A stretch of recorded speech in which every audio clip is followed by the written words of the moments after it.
نحمده ونستعينه ونستغفره ونعوذ بالله من شرور أنفسنا ومن سيئات أعمالنا من يهده الله فلا مضل له ومن يضلل فلا هادي له وأشهد أن لا إله إلا الله وحده لا شريك له وأشهد أن محمدا عبده ورسوله أما بعد فإن خير الحديث كتاب الله وخير الهدي هدي محمد صلى الله عليه وسلم وشر الأمور محدثاتها وكل محدثة بدعة وكل بدعة ضلالة وكل ضلالة في النار وكما قال عليه الصلاة والتسليم. أعوذ بالله من الشيطان الرجيم. بسم الله الرحمن الرحيم. يا أيها الذين آمنوا اتقوا الله حق تقاته ولا تموتن إلا وأنتم مسلمون. يا أيها الناس اتقوا ربكم الذي خلقكم من نفس واحدة وخلق منها زوجها وبث منهما رجالا كثيرا ونساء واتقوا الله الذي تساءلون به والأرحام إن الله كان عليكم رقيبا. يا أيها الذين آمنوا اتقوا الله وقولوا قولا سديدا يصلح لكم أعمالكم ويغفر لكم ذنوبكم ومن يطع الله ورسوله فقد فاز فوزا عظيما. وقال الله عز وجل في موضع آخر يا أيها الذين آمنوا اتقوا الله ولتنظر نفس ما قدمت لغد واتقوا الله إن الله خبير بما تعملون. رب اشرح لي صدري ويسر لي أمري واحلل عقدة من لساني يفقهوا قولي رب زدني علما. سبحانك لا علم لنا إلا ما علمتنا إنك أنت العليم الحكيم. حاضرین جماع، اسلامی ماؤں بہنوں اور میرے پیارے بچوں، تمام قسم کی بڑائی، بزرگی، حمد، ثنا، مجد، عظمت، شان، شوکت ایک اللہ وحدہ لا شریک کی دی لائق اور زیبا ہے. درود ہو، سلام ہو حضرت محمد مصطفیٰ صلی اللہ علیہ وسلم پر، آپ کے اصحاب، تابعین اور تبع تابعین پر. چھوٹی سی حمد اور درود کے بعد میں نے آپ کے سامنے سورۃ الحشر کی آخری آیات میں سے ایک آیت کیونکہ بہت ہی مشہور اور معروف ہے تلاوت کیا ہے، اور اسی آیت کو آج کے اس جمعہ کی محفل میں، یا یوں کہیں کہ آج کے خطبے کا موضوع کے طور پر اس کو پیش کروں گا. اور اس آیات کے ضمن میں جو کچھ باتیں اللہ تبارک و تعالیٰ نے فرمائی ہے آپ کے گوش گزار کرنے کی کوشش کروں گا. پہلے ہم اس آیت کا ترجمہ سنتے ہیں. اللہ تبارک و تعالیٰ نے مومنین سے خطاب کرتے ہوئے فرمایا، اے ایمان والو، تقوی اختیار کرو، اللہ کا ڈر اپنے دلوں کے اندر بٹھاؤ، اللہ سے ڈر کر زندگی گزارو، اور ہر نفس یہ دیکھ لے کہ اس نے کل کے لیے کیا تیاری کی ہے، یا کل کے لیے اس نے کیا روانہ کیا ہے. پھر آگے اللہ تبارک و تعالیٰ مزید وہی بات جو اوپر کہیں دہراتے ہوئے کہتا ہے، اللہ سے ڈرو، اللہ تبارک و تعالیٰ تمہارے تمام کرتوتوں پر نگاہ رکھے ہوئے، یعنی کہ جو کچھ میں اور آپ کرتے ہیں اس کی اللہ تبارک و تعالیٰ کو اچھی طرح سے خبر ہے. اس آیت کریمہ کے اندر اللہ تبارک و تعالیٰ نے مجھ کو اور آپ کو جس بات کی یاد دہانی فرمائی ہے وہ آخرت کی فکر ہے. آج کا عنوان ہی یوں سمجھیں کہ آخرت کی فکر کے تعلق سے بھی باتیں ہوں گی. اللہ تبارک و تعالیٰ نے کیا کہا؟ ہر نفس، ہر جان، ہر انسان یہ دیکھ لے اس نے آخرت کے لیے کیا کچھ تیار کر رکھا ہے، آخرت کے لیے اس نے کیا تیاری کی ہے۔ لیکن اصل قرآن کی اس آیت پر غور کریں، دور دور تک آخرت کا لفظ نہیں آیا۔ اللہ تبارک و تعالیٰ نے جو تعبیر استعمال کی ہے، جو اسلوب استعمال کیا ہے اس آیت کریمہ کے اندر، وہ یہ ہے، اللہ نے کہا کہ ہر نفس دیکھ لے اس نے کل کے لیے کیا کیا ہے۔ شاید کہ اس مجمع کے اندر کوئی ایسا ہو جو لفظ غد کے معنی میں جانتا ہو۔ غد کے معنی آتے ہیں کل کے، لیکن میں نے یہاں مبالغہ کیا کیونکہ عرب کے اندر رہنے والے کل کو غد نہیں بلکہ بکرا بکرا کہتے ہیں۔ آنے والے کل کے لیے عربی کا جو لفظ ہے اس کے معنی کیا آتے ہیں؟ غد۔ اللہ تبارک و تعالیٰ نے اس آیت کریمہ کے اندر کیا لفظ استعمال کیا ہے کہ انسان نے کل کے لیے کیا تیاری کی ہے، کل کے لیے اس نے کیا روانہ کیا، کیوں کیا اللہ تبارک و تعالیٰ نے لفظ کل کا استعمال کیا، اس پر ہم غور کرتے ہیں۔ ہم میں سے ہر جانتا ہے کہ آج جمعہ ہے اور سب کا اس بات پر پکا یقین ہے کہ کل سنیچر ہے اور آنے والا ہے۔ کوئی اس بات کا منکر رہے گا نہیں، سب کہتے ہیں کہ کل سنیچر ہے، آئے گا۔ اللہ نے یہ بتا دیا کہ جس طرح جمعہ کے بعد سنیچر آتا ہے، آج کے بعد کل آتا ہے، ایسے ہی آخرت آنے والی ہے، لہذا الرٹ۔ کہنے سے پہلے اللہ نے اپنا ڈر بٹھاتے ہوئے کہا تقوی اختیار کرو اور ہر نفس جان لے کہ کل کا دن آنے والا ہے، اور اس نے کل کے دن کے لیے کیا تیاری کی ہے، ایک پوائنٹ۔ دوسری بات، اللہ تبارک و تعالیٰ نے غد کیوں کہا، یہ ذرا سمجھتے جائیں۔ کیونکہ کل اور آج کے بیچ میں اگر ہم فاصلہ دیکھیں تو بہت ہی قریب ہے نہیں۔ آج دوپہر ہو چکا ہے، 1 بج چکا ہے، تھوڑی دیر میں عصر ہو جائے گی، شام ہو جائے گی، پھر کل کا صبح نکل آئے گا۔ بس سمجھ میں آئی؟ کل اور آج کو اگر ہم دیکھیں، اس کو ٹیلی کر کے اتنا قریب ہے کہ یوں دیکھتے ہی دیکھتے کیا ہو جاتا ہے، دن غروب ہو جاتا ہے، پھر کل کا سورج نکل آتا ہے۔ یعنی اللہ تبارک و تعالیٰ نے یہ جو اسلوب استعمال کیا ہے، جو تعبیر استعمال کی ہے، تاکہ لوگ غفلت کے اندر نہ پڑے رہیں۔ جس طرح میں نے کہا نا آج کے بعد کل آتا ہے، ایسے ہی آج کے بعد کل اتنا قریب ہے کہ اگر غفلت میں پڑے رہے کہ آج نکل جائے گا اور کل آ جائے گا، پھر کبھی افسوس پالتے رہو گے کاش کل کے دن کی ہم نے قدر کی ہوتی۔ یہاں کل کے دن سے مراد میں یہ کہنا چاہتا ہوں گزرا کل، یعنی آج کا دن۔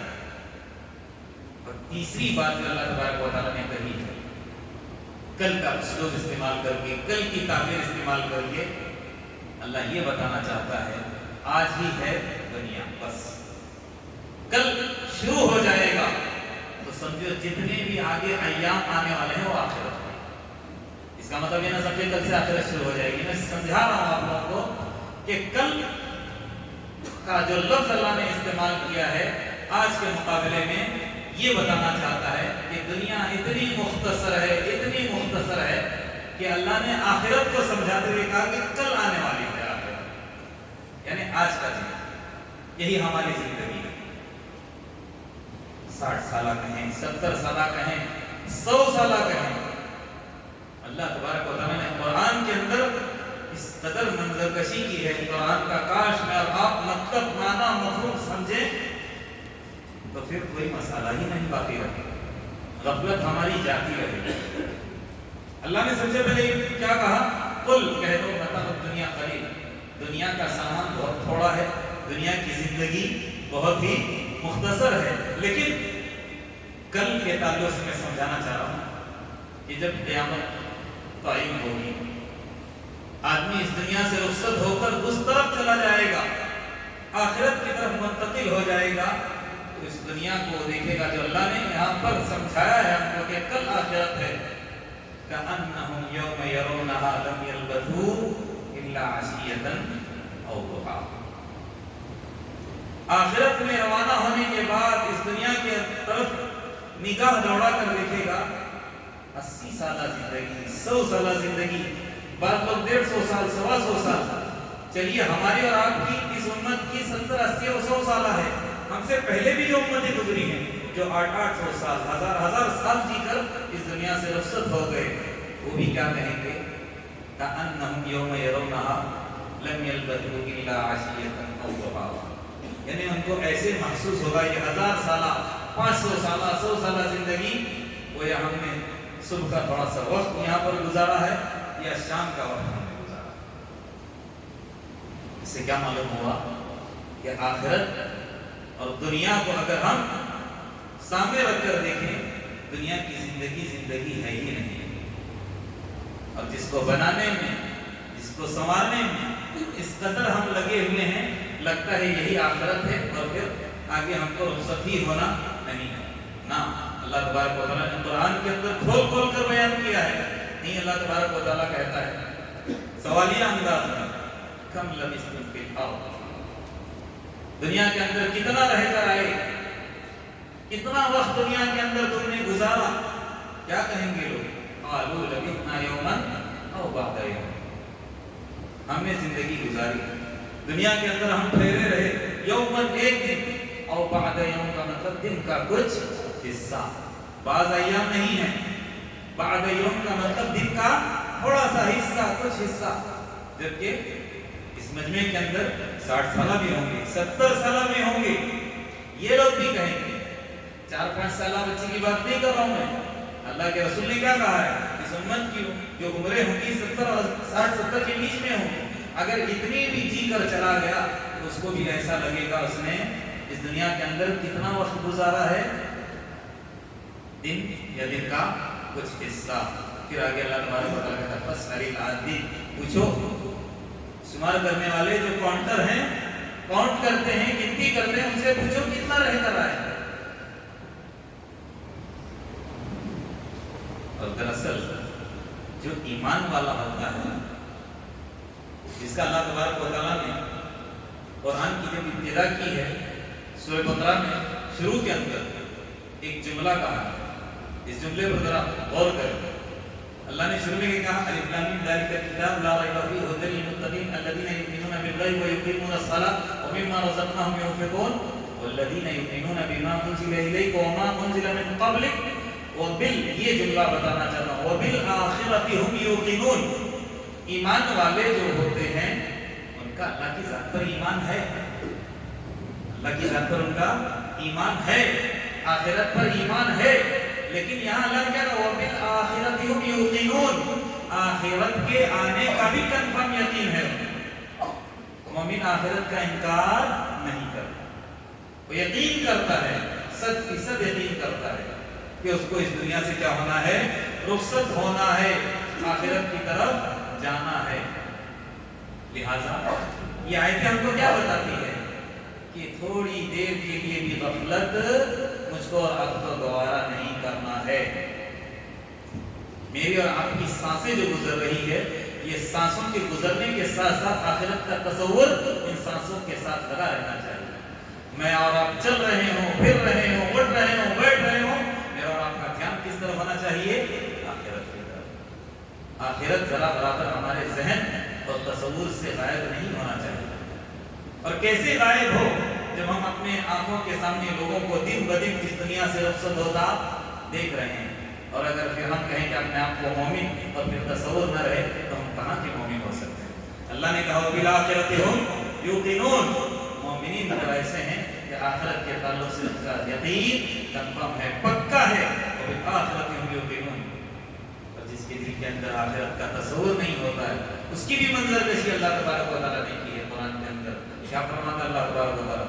ان الذین لا یرجون لقاءنا، وہ لوگ جو امید نہیں رکھتے ہیں ہماری ملاقات کی، وہ حقیقت میں غافل ہیں۔ اللہ کہتا ہے جو ہماری ملاقات کی امید نہیں رکھتے ہیں، وَرَضُوا بِالْحَيَاةِ الدُّنْيَا، دنیاوی زندگی پر راضی ہو گئے، وَاطْمَأَنُّوا، رضا الگ چیز ہے اور اطمینان الگ چیز ہے۔ دنیا میں تو راضی ہو گئے، خوش ہیں، پھر اطمینان اتنا ہے کہ بس جو کچھ ہے یہی ہے. آگے اللہ کہتا ہے والذین هم عن آیاتنا غافلون. حقیقت میں یہی لوگ ہیں جو ہماری آیتوں سے غافل ہیں. اللہ کہتا ہے ان کا ٹھکانہ کیا ہے؟ دنیا میں رہ کر اللہ کے ذکر سے غافل ہو کر اگر زندگی گزاریں گے اللہ کہتا ہے اولئک مأواہم النار. یہی لوگوں کا حقیقت میں ٹھکانہ جہنم ہے. بما کانوا یکسبون. کیوں؟ جو کما کر اس دنیا سے نکل گئے. اگر دنیا کے اندر رہتے ہوئے آخرت کی طرف ہماری اگر نگاہ نہ ہو تو پھر ہم حقیقت میں مومن نہیں ہو سکتے. ایک مرتبہ اللہ کے رسول صلی اللہ علیہ وسلم نے حضرت عبداللہ بن مسعود رضی اللہ عنہ کے کاندھے پر ہاتھ رکھا. اخذ رسول اللہ, خود کہتے ہیں حضرت عبداللہ بن مسعود رضی اللہ عنہ کہ اخذ رسول اللہ صلی اللہ علیہ وسلم بمنکبی, میرے دونوں کندھوں پر اللہ کے رسول نے ہاتھ رکھا یا پکڑ لیا. اخذ کے معنی آتے ہیں پکڑنے کے, لینے کے. تو اللہ کے رسول نے کاندھے پر ہاتھ رکھا ہے, میرے کاندھے کو پکڑ لیا اور کیا کہا, اے عبداللہ کن فی الدنیا کأنک غریب او عابر سبیل. دنیا کے اندر کیسے رہنا ہے تم کو, گویا تم اجنبی ہو. غریب یہاں پر مسکین کے معنی نہیں ہے, محتاج اور تنگدست کے معنی نہیں ہے. لفظ غریب کے معنی یہاں پر کیا ہے, اجنبی. ہم اپنی بستی کے اندر, یہ ہماری اپنی بستی ہے, یہاں سے کسی دوسری بستی کی طرف ہم رخصت ہو جائیں, چلے جائیں اور کوئی ہم کو وہاں نہ جانتا ہو تو ہم وہاں کیا ہو جاتے ہیں, اجنبی ہوتے ہیں. یہ دنیا یہاں پر اللہ کے رسول کن کو, ایسے محدثین کو جن کے ذریعے سے ہم تک احادیث پہنچی ہیں, جو صبح شام اللہ کو یاد کرنے والے, ان کو اللہ کہتا ہے کن فی الدنیا کأنک غریب. دنیا کے اندر کیسے رہو, ایسے اجنبی او عابر سبیل, یا راستہ پار کرنے والا. مسافر کہیں بھی سفر کر کے چلا جاتا ہے, اس کی منزل حقیقت میں اپنی بستی ہی ہوتی ہے. وہ کہیں بھی سفر کر کے جاتا ہے, نیت اس کی ہوتی ہے وقتی طور پر مجھے وہاں رہنا ہے, پھر آنا کہاں ہے. چلیے وہ مثالیں چھوڑ دیجیے. میرے اور آپ کی بستی کے لوگ باہر کمانے جاتے ہیں, زیادہ تر ان کا وقت گزرتا ہے باہر, بستی کے اندر کم, پھر بھی وہ اپنے آپ کو مسافر سمجھتے ہیں وہاں پر, اور اس بستی کو اپنی بستی کہتے ہیں. کسی بھی ہمارے بھائی کی زبان سے یہ نہیں سنا ہوگا کہ سعودی میرا ہے, دبئی میرا ہے, سنا ہے. اگر دیکھیں ان کی زندگی زیادہ حصہ وہاں پر ان کا لگتا ہے, پھر بھی وہ اپنے آپ کو وہاں پر کیا سمجھتے ہیں, مسافر سمجھتے ہیں, اور یقین ان کا اس بستی کی طرف آنے کا ہی رہتا ہے. اللہ کے رسول صلی اللہ علیہ وسلم کیا کہہ رہے ہیں, کن فی الدنیا کأنک غریب. دنیا کے اندر یا تو اجنبی بن کر زندگی گزارو, یا تو راستہ پار کرنے والا مسافر کی طرح. اسی لیے شاعر نے کیا خوب کہا ہے, یہ غفلت چھوڑ دو, آخرت ہمیشہ تمہارے ساتھ لگی رہنی چاہیے. اس لیے کیا کہا, آگاہ اپنی موت سے کوئی بشر نہیں, سامان 100 برس کا ہے کل کی خبر نہیں. ایسا نہیں کہ ہم مستقل اس دنیا کے اندر لگے رہے, اس دنیا کو بٹورتے رہے, آخرت سے ہمارا دھیان ہٹ کر ہم زندگی غفلت والی گزارتے رہے, اور پھر اس کے بعد موت کا فرشتہ آئے پھر ہم کو موقع نہ ملے. ایسا نہیں ہونا چاہیے. اللہ تبارک و تعالیٰ نے جب قرآن کے اندر اس سورت کو اتارا, سورہ مدثر کو, تو شروع میں اللہ تبارک و تعالیٰ نے آیت کے اندر اپنے نبی سے کیا کہا تھا, یا ایھا المدثر قم فانذر. اس جملے پر غور کرو, قم کھڑے ہو جاؤ, انذر اور لوگوں کو ڈراؤ. ایک اور آیت کے اندر اللہ تبارک و تعالیٰ نے کیا کہا, وانذر عشیرتک الاقربین. اپنے جو قریبی ہیں بستی والوں کو تو سمجھانا ہے, گاؤں والوں کو, ملک والوں کو, شہر والوں کو سمجھانا ہے. سب سے پہلے کس کو ڈرانا ہے, خود بھی ڈرنا ہے, اور اپنے جو قریبی ہیں, رشتہ دار ہیں, بھائی بہن ہیں, بیوی ہیں, بچے ہیں, ان کو, ان کے دلوں کے اندر اللہ کا ڈر بٹھانا ہے. جب اللہ نے یہ آیتیں اتاری تو اللہ کے رسول صلی اللہ علیہ وسلم نے اپنے گھر والوں کیا, اپنی بستی والوں کو جمع کر کے یہی کو کہا تھا. صفا کی پہاڑی پر اللہ کے رسول صلی اللہ علیہ وسلم چڑھ گئے اور پوری بستی والوں کو جمع کر کے کیا کہا, دیکھو میں پہاڑ کی ایک چوٹی پر کھڑا ہوں, جہاں تک تم لوگوں کا تعلق ہے تم سب کہاں ہو, نیچے ہو. میں اوپر چڑھ کر پہاڑ کی دونوں طرف دیکھ رہا ہوں, اس طرف بھی دیکھ رہا ہوں, اس طرف. تمہارا معاملہ تو پہاڑ کی ایک طرف کا حصہ تم کو نظر آ رہا ہے, اس پار کون ہے, کیا ہے, کچھ تم کو نظر آتا نہیں. اگر میں کہوں کہ اس پار دشمن ہے اور انتریب آ کر تم پر حملہ کرنے والا ہے, تم مانو گی کہ نہیں؟ سبوں نے کیا کہا, ضرور مانے گا. اب یہاں مجھے وہ عنوان کی طرف نہیں لے کے جانا ہے، بتانا یہ ہے کہ اللہ کے رسول صلی اللہ علیہ وسلم وقت کے نبی، اللہ تبارک و تعالیٰ قرآن کی آیتیں ان پر اتارتا تھا، آخرت کے تعلق سے بھی ان کو آگاہ کراتا تھا، دنیا کے تعلق سے بھی اس کو آگاہی اللہ تبارک و تعالیٰ دیتا تھا۔ تو اللہ کے رسول صلی اللہ علیہ وسلم نے یہ کہا کہ مجھ میں اور تم میں یہی فرق ہے کہ میں آخرت کی طرف دیکھ رہا ہوں اور دنیا کی طرف بھی دیکھ رہا ہوں، اور مجھے ڈر ہے کہ کہیں عذاب کا فرشتہ آ کر ہم کو پکڑ لے۔ اللہ کے رسول صلی اللہ علیہ وسلم وہاں پر چڑھ کر اس سے ڈرایا تھا، آخرت کے عذاب سے ڈرایا تھا، یہ سمجھایا تھا، یوں سمجھ لو پل صراط، جہنم کے اوپر پل بنا ہوا، پل صراط جس کو کہا جاتا ہے، کوئی بھی انسان ایسا نہیں ہوگا جو اس پر سے نہ گزرے، وَإِن مِّنكُمْ إِلَّا وَارِدُهَا، ہر ایک کو اس کے اوپر سے گزرنا ہے۔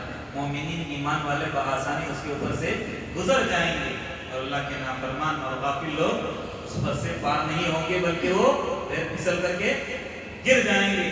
تو اللہ کے رسول صلی اللہ علیہ وسلم نے یہی سمجھایا تھا کہ تمہارا دھیان کہاں ہونا چاہیے، آخرت کی طرف ہونا چاہیے۔ دنیا وقتی ہے، تمہارے ہاتھ سے نکل جائے گی، اگر آخرت کا تصور تم نے چھوڑ دیا، آخرت کو فراموش کر کے زندگی گزارتے رہے، تو پھر اس کے بعد کبھی افسوس ملنے کے، پچھتانے کے علاوہ تم کو کچھ ملنے والا نہیں ہے۔ اللہ کے رسول صلی اللہ علیہ وسلم ایک مرتبہ مدینہ کی گلیوں سے اپنے صحابہ کے ساتھ گزر رہے تھے، دنیا کی حقیقت کو سمجھاتے ہوئے کہا، بکری کا واقعہ آپ لوگوں نے سنا ہوگا، سڑک کے کنارے ایک بکری مری پڑی ہوئی تھی اور اوپر سے کن کٹی ہوئی تھی، سینگ ٹوٹی ہوئی تھی یا اندھی تھی، کچھ بھی کہیں، جتنے نقائص تھے اس بکری کے اندر تھے۔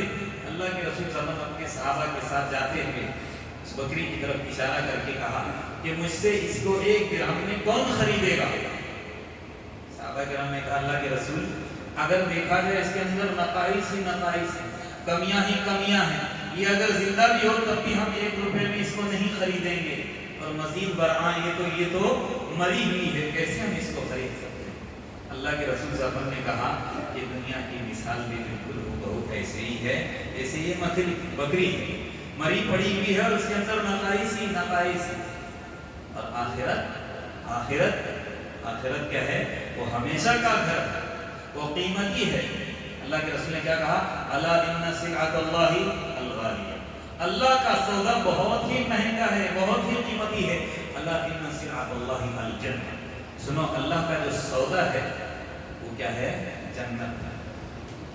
اگر قرآن کا گہرائی کے ساتھ مطالعہ کریں، دنیا اور آخرت جب بھی تذکرہ ہوا ہے، اللہ نے سبقت کرنے کے لیے کہا ہے، کس طرف؟ جنت کی طرف، آخرت کی طرف، اس کو بٹورنے کا اللہ نے حکم دیا ہے، اور اس سے بچنے کے لیے کہا۔ کہیں بھی یہ نہیں کہا کہ اس کو جب بھی اس کا ذکر آیا ہے چلو ہلکا سا، یہ نہیں، اس کو حاصل کرنے سے منع نہیں کیا گیا۔ آگے تشریح کروں گا، آپ کہو گے یہ تو بالکل ہی دنیا چھوڑنے کے لیے کہہ رہا ہے، ایسا نہیں، یہ تصور بھی غلط ہے۔ کچھ باتیں ہیں، اس کے بعد باتیں کروں گا انشاءاللہ۔ تو ایک تو بکری کے تعلق سے، پھر ایک اور حدیث ہے، بارہا ہمارے مذاکرے میں آتی رہتی ہے، کون سی ہے؟ اللہ کے رسول صلی اللہ علیہ وسلم نے فرمایا، دنیا اپنے خزانے کے ساتھ بھی اگر اللہ تبارک و تعالیٰ کے سامنے آ جائے، اللہ نے دنیا بنایا ہے، دنیا کے خزانے اللہ کے بنائے ہوئے ہیں، لیکن پھر بھی اس کی حیثیت اللہ کے نزدیک خزانوں کے ساتھ بھی اگر دنیا ہے تو کچھ بھی نہیں ہے۔ اللہ کے رسول نے کیا کہا؟ لو کانت الدنیا تعدل عند اللہ جناح بعوضہ، اگر کانت الدنیا تعدل عند اللہ جناح بعوضہ، اس دنیا کی حیثیت اللہ کے نزدیک ایک مچھر کے پر برابر بھی ہوتی، ما سقى کافر منها شربۃ ماء، اللہ کے نافرمان اور غافل لوگ، مشرک لوگ ایک ایک گھونٹ پانی کے لیے ترستے۔ آج ہم دیکھیں اللہ کے غافل ہی دنیا کو زیادہ بٹورے ہوئے، کیوں؟ کیونکہ اللہ نے اس دنیا کے تعلق سے چھوڑ دے رکھی ہے، کیونکہ اللہ کے نزدیک اس دنیا کی حیثیت بالکل ہی نہیں ہے۔ تو ان تمام باتوں سے کیا معلوم ہوا کہ دنیا ارمان پورا کرنے کی جگہ نہیں ہے، تمنائیں اور خواہشیں پورا کرنے کی جگہ نہیں ہے، بلکہ تمناؤں کو قربان کرنے کی جگہ ہے۔ اللہ نے قرآن کے اندر کیا کہا؟ وَأَمَّا مَنْ خَافَ مَقَامَ رَبِّهِ وَنَهَى النَّفْسَ عَنِ الْهَوَىٰ فَإِنَّ الْجَنَّةَ هِيَ الْمَأْوَىٰ۔ خواہشات کا دبانے والا ہی جنت کو پانے والا ہے، خواہشات کے مطابق زندگی گزارنے والا وہ جنت سے کیا ہو جائے گا؟ محروم ہو جائے گا۔ اللہ تبارک و تعالیٰ میری اور آپ کی حفاظت فرمائے اور قربان جائیں۔ دیکھو اس عورت، اللہ کے رسول صلی اللہ علیہ وسلم، یہ میں کہہ رہا ہوں دنیا اور آخرت، جب دنیا اور آخرت کا معاملہ آ جائے تو دنیا کو دبانا ہے اور آخرت کو ترجیح دینی ہے۔ اور شروع سے لے کر اب تک بات کیا چل رہی تھی؟ ہمارا فوکس آخرت ہونا چاہیے۔ تو یہ عورت اللہ کے رسول کی خدمت میں آتی ہے، کالی کلوٹی بیمار قسم کی عورت، اور آ کر اللہ کے رسول صلی اللہ علیہ وسلم سے کہتی ہے کہ اللہ کے رسول صلی اللہ علیہ وسلم میں بیمار ہوں، مجھے مرگی کی شکایت ہے یا بے ہوشی کی شکایت ہے، میں جب بے ہوش ہو جاتی ہوں تو میری حالت ایسے ہو جاتی ہے کہ میں برہنہ ہو جاتی ہوں، میرے کپڑے کیا ہو جاتے ہیں؟ کھل جاتے ہیں۔ اللہ کے رسول صلی اللہ علیہ وسلم اللہ سے دعا کیجیے، کیا دعا کیجیے کہ اللہ تبارک و تعالیٰ میری اس بیماری کو ختم کر دے۔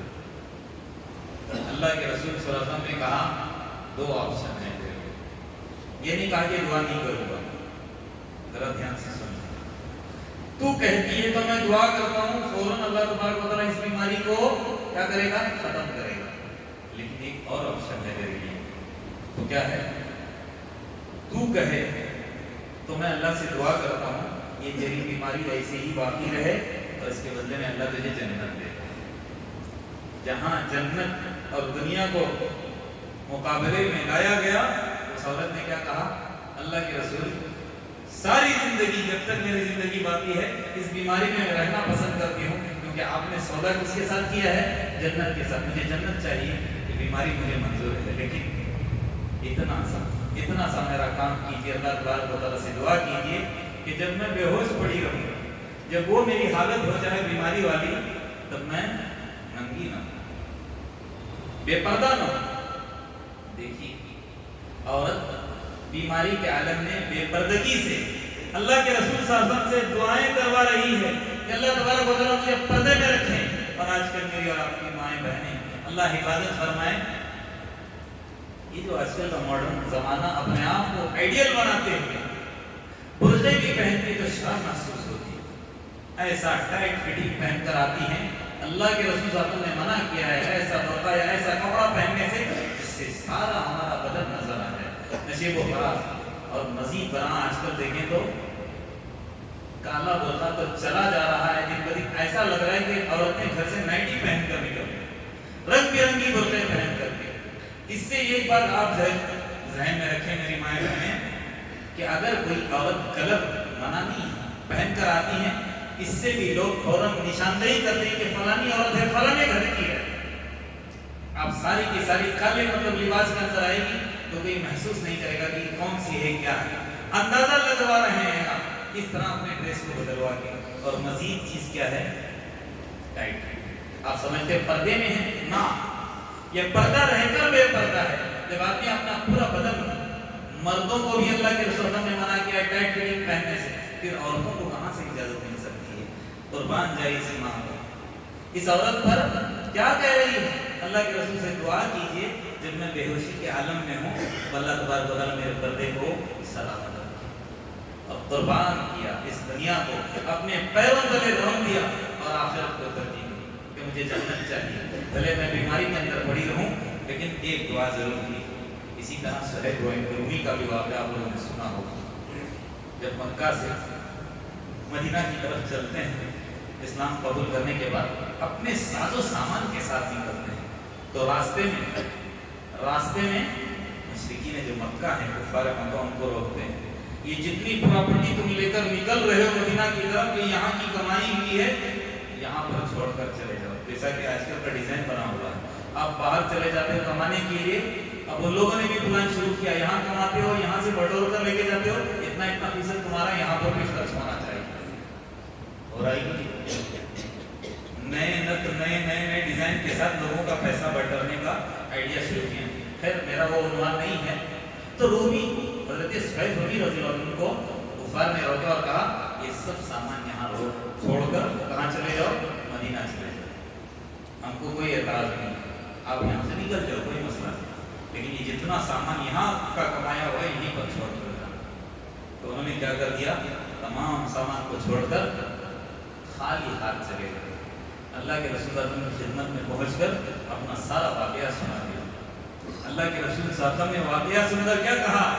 ربح صہیب، ربح صہیب، صہیب نے فائدہ مند تجارت کی۔ اگر میں آپ دیکھیں تو خسارے والی تجارت، خالی آتا ہے، پورا برباد ہو کر تباہ ہو کر آیا ہے، چل واپس چلا جا۔ اللہ کے رسول نے کیا کہا؟ ربح صہیب، ربح صہیب، صہیب نے فائدہ مند تجارت کی ہے، فائدہ مند تجارت کی ہے۔ کیوں؟ انہوں نے کیا کیا؟ آخرت کے مقابلے میں دنیا کو کیا کر دیا؟ اپنے پیروں تلے رون دیا۔ اللہ تبارک و تعالیٰ نے ان کی شان میں یہ آیت اتار دی۔ کیا اتار دیا؟ وَمِنَ النَّاسِ مَن يَشْرِي نَفْسَهُ ابْتِغَاءَ مَرْضَاتِ اللَّهِ وَاللَّهُ رَءُوفٌ بِالْعِبَادِ۔ اللہ کہتا ہے کچھ لوگ ایسے بھی ہیں جو اپنی جان کو کیا کرتے ہیں؟ بیچتے ہیں اللہ کی مرضی کے لیے، اللہ کی مرضی کو حاصل کرنے کے لیے۔ واللہ رؤوف بالعباد، اللہ تبارک و تعالیٰ بہت زیادہ شفقت کرنے والا، اپنے بندوں سے محبت کرنے والا۔ تو ان تمام باتوں سے تو آپ لوگوں نے اندازہ لگایا ہوگا کہ دنیا بالکل ہی نہیں۔ چلیے خالی آخرت، آخرت ایسا نہیں، ایسا نہیں۔ بعض لوگوں نے یہ تصور بٹھا دیا ہے، لوگوں کو لے کر جاتے ہیں اتنے مہینوں کے لیے، اور جب وہ واپس آتے ہیں تو نہ گھر کی فکر ہے، نہ بستی کی فکر ہے، نہ کسی کی فکر ہے۔ چلو اللہ، نا نا نا نا، اللہ نے ایسا نہیں کہا۔ تبتل والی زندگی سے اللہ تبارک و تعالیٰ نے صوفیانہ زندگی سے منع کیا ہے، دنیا کو حاصل کرنے سے روکا نہیں کیا۔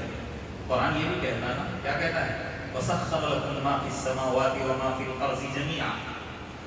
آسمان اور زمین کو اللہ تبارک و تعالیٰ نے اور جو کچھ اس کے اندر ہے تمہارے لیے مسخر کیا ہے۔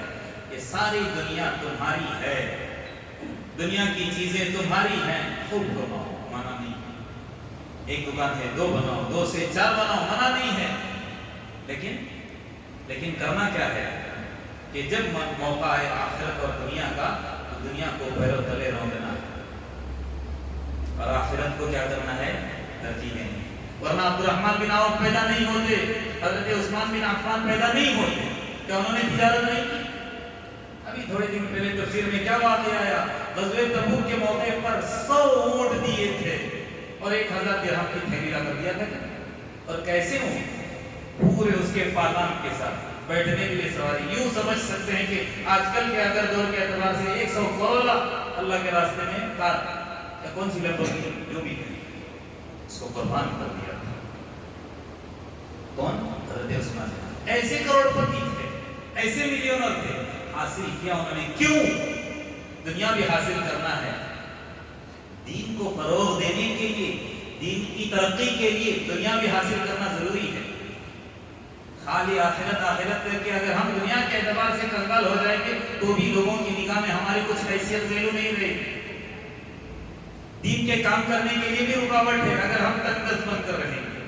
کمانا ہے، حاصل کرنا ہے، لیکن دنیا کو حاصل کر کے آخرت کو دنیا کے ذریعے سے حاصل کرنا ہے۔ جب اللہ کے راستے میں قربان کرنے کا معاملہ آ جائے تو خوب دے، اللہ کی کمزور اور تنگس جو ناتواں بندے ہیں ان کے اوپر لٹائیں، اللہ کی دین کی سرخروئی کے لیے اپنے مال کو، متاع کو پیش کریں۔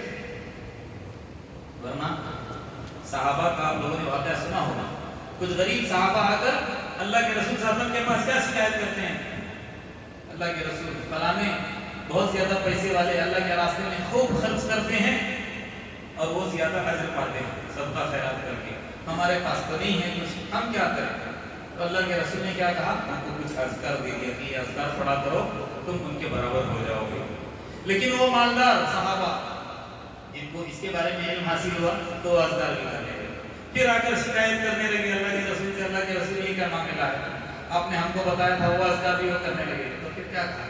یہ اللہ کی نصیحت ہے، یہ اللہ کا انصاف ہے کہ اللہ نے ان کو دیا ہے، میں اس سے زیادہ کر نہیں سکتا۔ کہنے کا مطلب کیا ہے کہ دنیا بھی حاصل کرو، لیکن دنیا کو پانے کے لیے آخرت کو اپنی داؤ پر مت لگاؤ۔ آج ہمارا معاملہ کیا آخرت کو دنیا کی خاطر اپنے پیروں تلے روکتے ہیں، جھوٹ بول کر کماتے ہیں، دھوکہ دے کر کماتے ہیں، امانت کے اندر خیانت کرتے ہیں، تو ہماری آخرت بنے گی، آخرت ضائع ہوگی۔ دنیا کو حاصل کرو حلال طریقے سے، صحیح طریقے سے، نبی صلی اللہ علیہ وسلم نے جو تجارت کی ہے اس طریقے سے۔ اللہ کے رسول صلی اللہ علیہ وسلم کی تجارت پسند آ کر ہی پیغام دیا تھا نا، نہیں کہا تھا حضرت خدیجہ رضی اللہ عنہا کیا کہا تھا ان کے ساتھ جانے والے قاصد نے کہ ایسا شخص میں نے آج تک نہیں دیکھا، سامان بیچتے سب سے پہلے جو کمزور خراب قسم کا ہے وہ بول کر دیتا، جھوٹ میں نے کبھی اس کے اندر دکھا دیا۔ آج ہمارا معاملہ کیا ہے، جتنے بھی آئے ہیں اس کو چھپا کر، پرانا جو ہوتا ہے ایکسپائر سامان وہ اچھے سامان کے نیچے رکھ کر ہم کیا کرتے ہیں، بیوار کرتے ہیں، بزنس کرتے ہیں۔ اس میں ہمارا کیا معاملہ ہو رہا ہے، ہم کیا کر رہے ہیں، اپنے آخرت برباد کر کر، اپنے آخرت تباہ کر رہے ہیں۔ دنیا کو پانے کے لیے ابھی ہم نے دیکھا شروع سے لے کر آخر تک دنیا کی کچھ ویلیو نہیں ہے، کچھ حیثیت نہیں، یہ بے حیثیت دنیا حاصل کرنے کے لیے کیوں اپنی آخرت کو برباد کریں؟ دنیا کو پانے کے لیے جو طریقہ اللہ کے رسول نے اپنایا تھا اس کے مطابق حاصل کریں، اور جب اس دنیا کو آخرت کو پانے کے لیے قربان کرنے کا معاملہ آ جائے تو ہم اس کو کیا کریں، قربان کریں۔ حضرت یوسف علیہ السلام کا مختصر سا بیان کر کے واقعہ بیان کرنے میں اپنی بات ختم کرتا ہوں۔ حضرت یوسف علیہ السلام وقت کے نبی، اللہ تبارک و تعالیٰ نے ایجپٹ کی، مصر کی ان کو کیا دیا تھا، حکومت دی، بیٹھے ہوئے کس کے اوپر، کرسی کے اوپر، پرائم منسٹر کہیں یا صدر کہیں، جو بھی کرسی کہیں ان کو ملی ہوئی تھی، لیکن غفلت کے ساتھ ان کی زندگی نہیں گزر رہی ہے، کرسی پر بیٹھے ہوئے ہیں اور پھر کیا دعا کر رہے ہیں، ربی قد آتیتنی من الملک وعلمتنی من تعویل الاحادیث۔ ذرا غور کریں اس جملے پر، اللہ تو نے مجھے ملک عطا کر رکھا، مجھے کرسی ملی ہے، اور پھر وعلمتنی من تعویل الاحادیث، خواب کی تعبیر بھی تمہیں بتائی ہے۔ تو اس سے ہم کو کیا معلوم ہو رہا ہے، دنیا بھی حاصل کرنا ہے اور دنیا کے علوم و فنون بھی حاصل کرنا ہے، اس سے ہم کو پیچھے نہیں ہٹنا ہے۔ اللہ تو نے مجھے علم بھی عطا کیا تھا، لیکن دینے والے کی طرف میرے اور آپ کی نگاہ ہونی چاہیے کہ ملک کس نے دیا، یہ علوم و فنون کس نے عطا کیے، فاطر السماوات والارض، جو آسمانوں کا اور زمینوں کا بنانے والا ہے، انت ولی فی الدنیا والآخرہ، تو ہی دنیا کے اندر میرا ساتھی ہے، میرا کارساز ہے، میری دنیا بنانے والا ہے اور آخرت میرا ولی دنیا کے اندر بھی تو ہی ہے، آخرت کے اندر بھی تو ہی ہے۔